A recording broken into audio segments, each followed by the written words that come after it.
This is a song about a man who had a lot to do with music.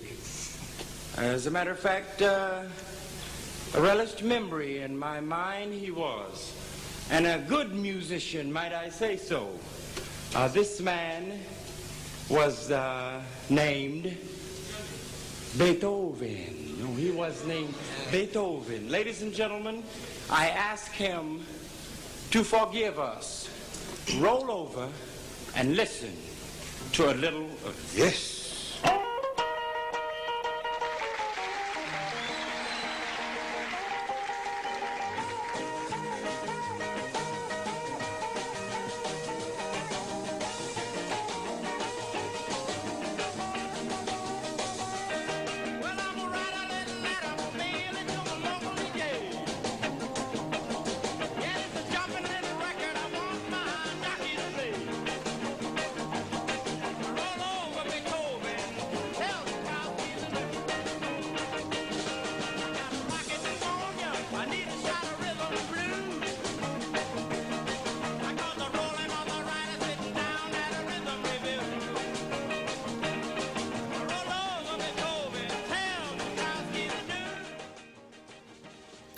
Hola guys, very straightforward day for you today. It's going to be like one of those days we had back in quarter 3 when we were all still in class together, where I've got a video that I want you to watch and I want you to take some notes on it.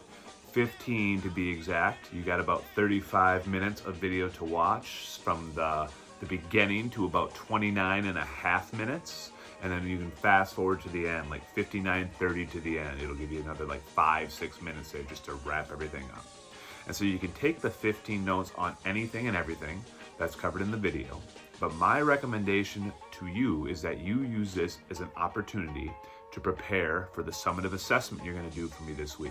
You're going to be writing an essay about how rock and roll reflects the social fabric of society and sometimes even informs the social fabric of society. And there are ample examples of that in this video, particularly for the 1950s. Which is one of the decades that I want you to get at. And so you can capitalize on those slides from yesterday and look at some of the regional differences in music and how that led to the creation of the sound of rock and roll. Patti Page is in here, How Much Is That Dog in the Window, which showed what music was like in white America prior to rock and roll. And then shows like the reaction that a lot of people in white America, white adults, had to their kids listening to people like Chuck Berry and Little Richard and even Elvis and his other rockabilly buddies. The kind of reaction, the negative reaction that a lot of Americans had to that.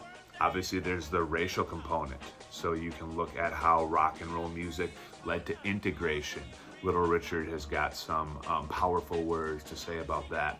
And also the racist backlash that rock and roll music faced because of the stereotypes that a lot of Americans had about black people.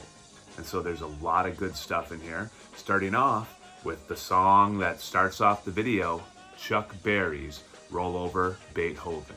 And think about that title, Roll Over Beethoven, and tell Tchaikovsky the news. Chuck Berry's being pretty clear what's going on here.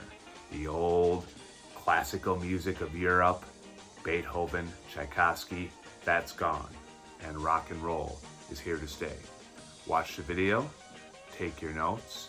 Tomorrow, we're going to look at the 1960s. Nos vemos.